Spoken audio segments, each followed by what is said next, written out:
Hey listeners, both Stephanie and I are out this week, so unfortunately we don't have a brand new episode for you, but we wanted to play something back that we're both really proud of. It's one of our great conversations with the amazing female Muslim comedian Sakdiyah Ma'ruf from a few years ago when social distancing wasn't a thing yet, so you'll hear some background noise. But this is truly one of our proudest conversations. It's a lovely chat with Sakdiyah. And especially in 2020, during these times when you're going through a lot, we think that sometimes the best kind of medicine you can have is a little bit of laughter. And it's even better if the laughter comes with education and learning as well. And I think Sakdiyah Ma'ruf's comedy is at the heart of that. So we want to revisit this conversation and yeah, here's to it.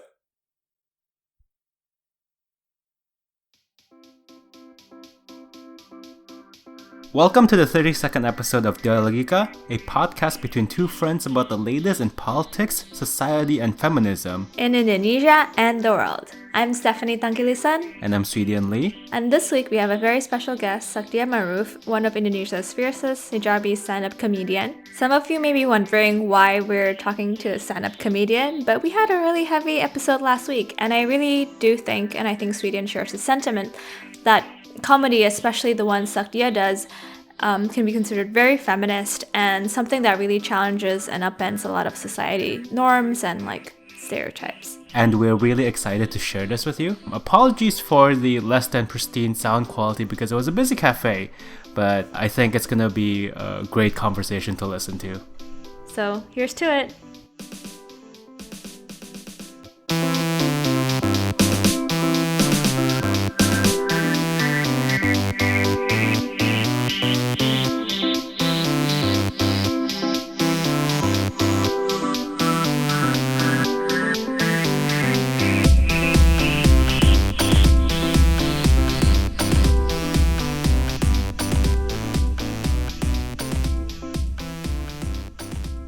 So we're in Ubud at this stunning Five Elements. Looking at all these bamboos, I suddenly have this idea that Indonesian jihadists should really stop using guns. Well, because it's too American. and start using local weapon, the bambu runcing. Sharpened bamboo stick. This will definitely earn them better image than other terrorists because then they can brand their action with eco-terrorism. We hate you, but we love the environment. I first saw her at a Jakarta Foreign Correspondents Club meeting, which I crashed with a friend, and I came because she was the main act, and I was really interested in a hijabi Muslim stand-up comedian, and just because I love stand-up comedy, I was really interested in hearing about life from her, and I, being the shy, awkward person that I am, and seeing her swarmed by various foreign correspondents from really big names, kind of just shuffled myself out. But I did introduce myself briefly and then added her on Twitter and then shuffled myself out. But then I saw her again in Perempuan Berhak, which is a all-female stand-up comedian act, which was super packed and sold out within hours. And her, along with 5 other women, talked about the problems of being an Indonesian woman, and just the humor of it all was just amazing, and the energy was great, and I just really enjoyed it. So I thought it would be wonderful if we can talk to her. So I tweeted at her, and then eventually we got this interview, and Sway is talking to her, but not me because I'm in New York. I think Stephanie has a real serious case of FOMO right now. FOMO so bad. It's really funny actually because Sakdiyah remembers you from that Jakarta Foreign. Oh, what did she say? I asked her, right, how did you know Stephanie? And she said, oh yeah, she approached me after the Foreign Correspondents dinner event, and that's how it all started, and it's. So even shy you have made an impression on Sakdiyah. God. It's actually really interesting, right? I didn't know of Sakdiyah until Stephanie pointed me to her, and so I don't have the opportunity or the experience of watching her live. I've only seen her clips on YouTube, but I was really excited to meet up with her and talk to her about her comedy, her experiences, and sort of her perspective on how to use humor to cut through some of the most tenuous and controversial issues, not only in Indonesia, but in society in general. Stephanie and I both love comedy, especially I mean, we're like the kind of people who grew up on The Daily Show, so we definitely feel the impact of comedy, and that intersection with politics is something that's very educational to people and can really upend and challenge previously held beliefs. We think that Sakdiyah is doing that for our Indonesian audiences, so a lot of props to her for doing that, and I think it takes a lot of bravery and courage to kind of make fun about a lot of Indonesian culture and society, because sometimes we can get pretty sensitive about a lot of things. But it's also kind of great, right? Because sometimes the only way to talk about these issues is through humor, especially in Indonesia, where we don't want to talk about serious issues. Sometimes we just like skirt around it. Yeah. And so it's really breaking into people who otherwise wouldn't, read about politics or read about feminism. Yeah, and I also think, right, any opportunity to include diverse voices, a different voice, in particular this, amazing female hijabi Muslim woman from Indonesia doing stand-up comedy in English and in Indonesian, we should never pass up an opportunity to do that, and we're really excited to share this interview with you listeners. So, here's to it. So thank you again for agreeing to do this interview with us at My Dialogika. pleasure. It's amazing. Do you want to introduce yourself and what you do for our listeners? Hi, I'm Sakdiyah Ma'ruf, and I'm a stand-up comedian. How long have you been doing stand-up comedy? I started in 2009 doing college gigs. Well, it's not actually gigs when you don't get paid for it, but officially I started in 2011. I participated in this talent contest in Kompas TV in Indonesia, where surprisingly I was the only woman performing. Really? Yes, back in 2011. So I am sort of acknowledged as the first Muslim female stand-up comedian in Indonesia. Technicality. It's people make quite a big deal out of it, but It's a lot of adjectives. Yes, but I always thought of it as something technical, like I'm technically the first. It's not like let's be the first and change the world and things like that. No, I'm technically the first. And how was that scene like in 2011 when you were the only female comedian in that lineup? How did it feel to be in that situation? It feels great. I got a lot of support and appreciation, not because I'm funny, but because I'm the only one. And sort of like affirmative action. We're happy that we have women in the group, and so diversity, right? Diversity, yes, and so our audience will be happy that we have everyone represented. Things like that, because I probably downplay myself too much, but I thought, I don't know, I thought because some of my jokes, some of my materials is also about my experience living as a Muslim woman, not in Indonesia in general, but in a very specific Arab descent community in Pekalongan, Central Java, where I was born. So, did you come up from a particularly funny family, or is it like what was your environment or relationship to humor and comedy growing up? I guess. My family is a huge fan of comedy, traditional comedy especially. My dad was especially brilliant with storytelling. Oh, wow. He was a sailor. Wow. And he travels different parts of the world, but also different parts of Indonesia, and he could do accents. of different ethnic groups in Indonesia. So it was pretty funny. Generally, I would say it's in our DNA. It's in our DNA. Not only my family, but also in general, most Arab descent men and women are funny. And unfortunately, though, what I observe is they are funny in a bit of arrogant way. So it's more looking down at people somehow. So being humor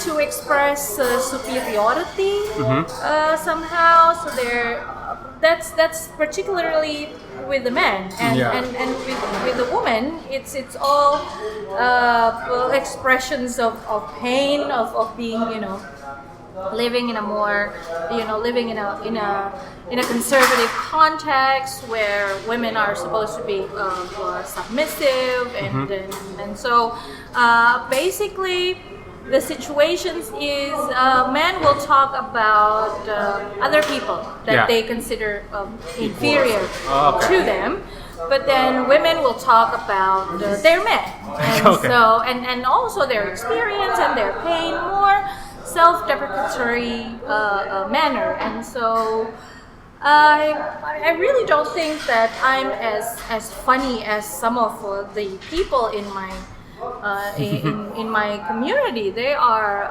hilarious. I'm just very fortunate that I can structure it into and then deliver it into a performance. Yeah, I remember doing these silly jokes in front of students, high school students in Denmark. Wow. And yes, and that high school is quite unique because 80% of the students are immigrants. Wow, yes, that's mostly Muslim immigrants, and they are, of course, on a daily basis facing challenges of living as minority in Europe and in the era of Islamophobia. Yeah. And then I just told them, you know what? I think it's wrong to associate terrorists with Muslims. The correct one is to associate terrorists with the Kardashians. They are desperate for attentions and they like to put up videos online. That is true. Yeah, and that is true. And I got a lot of positive response, applause, and I remember them. Some of the students who are Muslims wearing veils as well, wearing hijab. I remember them looking at me and say yes, and it's like finally somebody said it. Oftentimes I feel like the word Muslim or being Muslim is used either in insulting terms, derogatory terms, offensive terms, but also as a butt of a joke, or as the setup of a joke or something like that, trying to reclaim that space so that it's not just that identity is not used just to make a clever remark. I think that can be very refreshing, and as you said, these minority groups are empowered by it, right? Yeah. And I think comedy is so... It gives your dignity back. Yeah. And it does so in such a unassuming fashion. Like you don't... Sometimes you just don't expect it, and then you're like, wait a minute, I can laugh at this. And I feel like my identity is no longer ignored, and my being is no longer ignored, and that's powerful. Yes. And it can lead to social change somehow. Hopefully, right? Yeah. Somehow, because then you empower people, and then you elevate their dignity, and maybe they're probably then thinking of doing something about their situations. As comedians, we'll keep doing jokes, and you guys go do the actual social change. Yeah, why not? We do our part. Yes.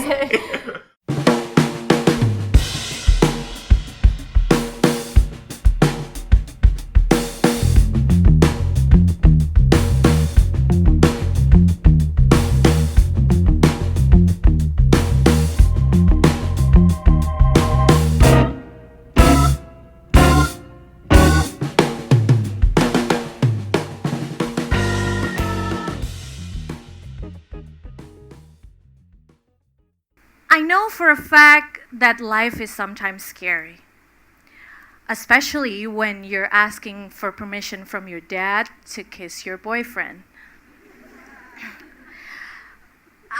I don't know about you, but as a devout Muslim woman, I would never dare to try that. The asking for permission, not the kissing. I did kiss my boyfriends many times via text message.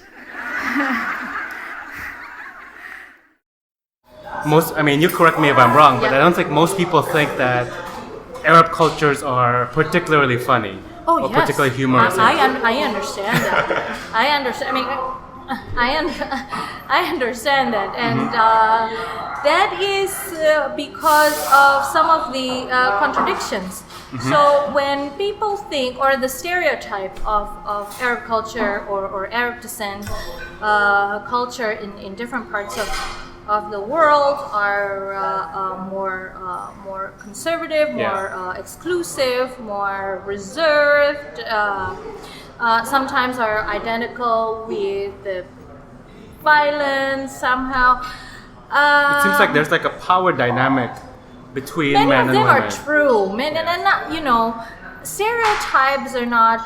stereotypes are not all wrong because we have to admit that stereotypes is an exaggerated versions of the truth. Yeah. There's a reason that there's a stereotype about a certain. It's not all encompassing, but it's true for some contexts and situations in my community. You probably did not expect that humor would be sort of like that way, or comedy. I guess a career in comedy be that way out, right? It's healing. Okay. Mm-hmm. Yeah, it's catharsis. Yeah. It's an outlet for you to share. I used to tell this joke that can only be contextual in Indonesia, and this is a little bit about domestic violence. I don't know if it's going to be funny to your listener, but I get a lot of positive response. I said something like, I used to see my dad practicing badminton with my mom. Mm-hmm. Oh God! But then I realized that he's not Chinese. Yes. Because most of badminton players in Indonesia are of Chinese descent. Yes. And that's basically how I use metaphor to sort of remember some of the issues, I guess. Yeah, violence happening in the context of my family as well, and trying to laugh about it and to forgive things like that. I am very fortunate that my parents supported my education with so many conditions that I wish I had a lawyer to help me negotiate. For example, I can go to college, but I'm not allowed to leave dorm after class. I am not allowed to participate in student organizations or any extracurricular activities. I am not allowed to speak up. Most importantly, I am not allowed to meet anyone from the opposite sex, let alone date them. Back then I thought, wow, I didn't know that my father was such a great supporter of lesbianism.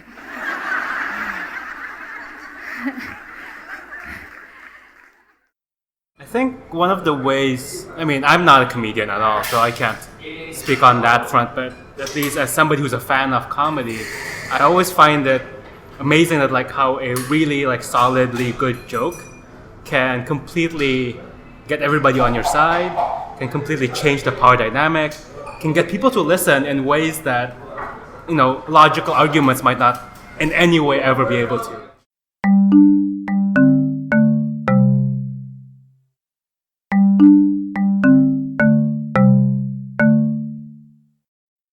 Do you find that doing your kind of comedy in Indonesia in the past year or two, I guess, when politics has been very heated, especially in Jakarta, right? Yeah, like we yeah, all yeah. know the things that have happened with Ahok and everyone else.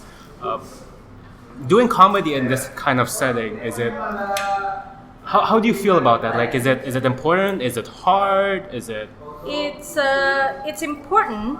First, it's important because by doing comedy and any forms of arts, we can lay out the issue in a more subtle way, maybe. Yeah. Not covered way, but also more powerful because then people can figure it out by themselves. We're not like telling people what to do. Yeah.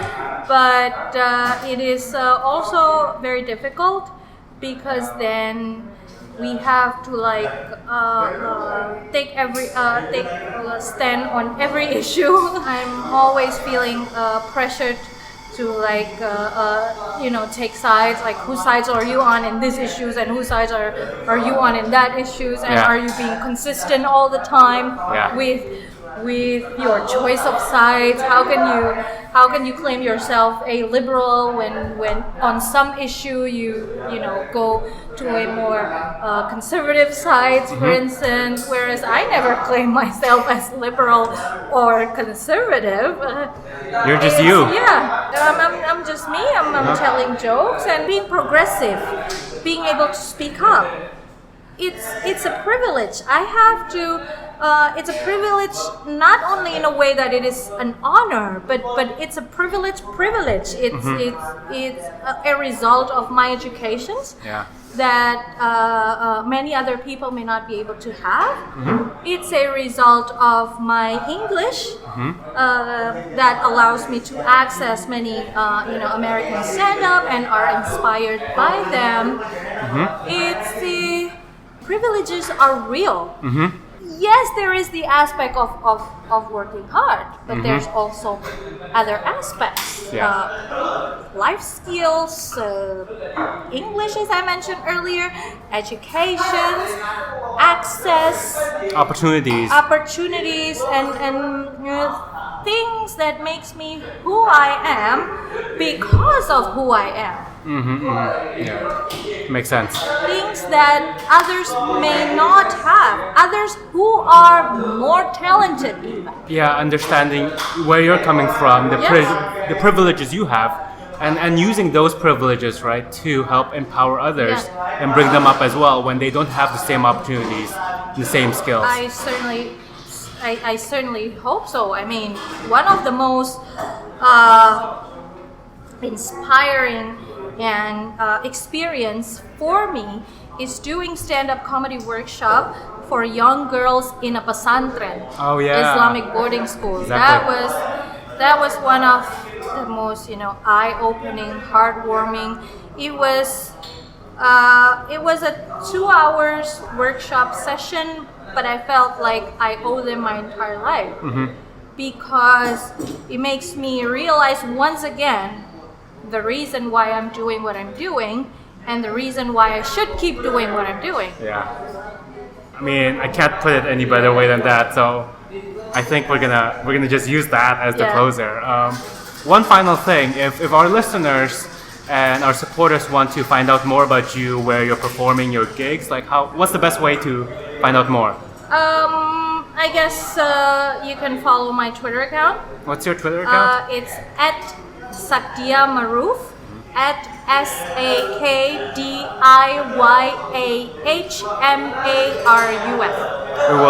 We will link to Sakdiyah's Twitter account on our social media pages and on our website. When's your next gig? My next gig, let me think. Oh my gosh. Oh, with LBH Masyarakat, the name is. Yes. Fantastic. Translated into English, Community Legal Aid for commemorations of Days Against Death, World Day Against Death Penalty. So I'm very much looking forward for that. And, awesome. Yeah. And our listeners, it's all in Jakarta, I assume? All in Jakarta, yes. All right. So if our listeners who are in Jakarta we'll make sure to link you to those events and make sure that you have all the information so that you can attend Sakdiyah's shows and give her your support. Thank you. Wow. Thank you so much, Sakdiyah, for Thank you coming so on the much. show. This is exciting. And we'll be supporting you from the States, from Indonesia, and we'll be looking forward to it. I certainly hope so. Thank you very much. Thank you.